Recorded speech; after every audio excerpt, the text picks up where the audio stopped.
Well, firstly, OPEC Plus has agreed to hike their output in the month of July and August. Now, they will increase the production by close to 6.48 lakh barrels per day in both July and August month. Now, so far, if you see, the output has increased by only 4 to 4.32 lakh barrels per day in the past several months. But this is a considerable hike that OPEC Plus has done. Now, why they have done this hike? Because the world is grappling with surging energy prices post the Russia's invasion of Ukraine. The global energy market has broken havoc globally.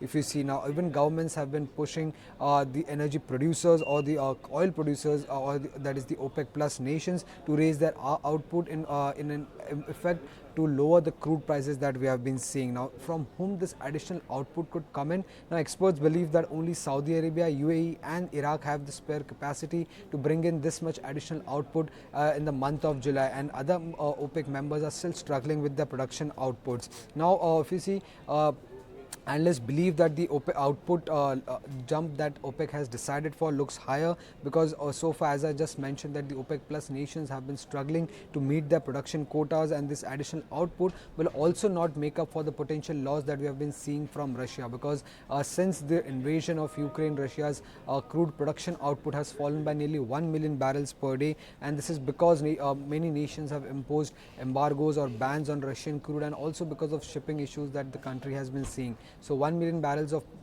per day of crude has moved out of the market, but in front of that, the production is expected to increase to only 6.48 lakh barrels per day.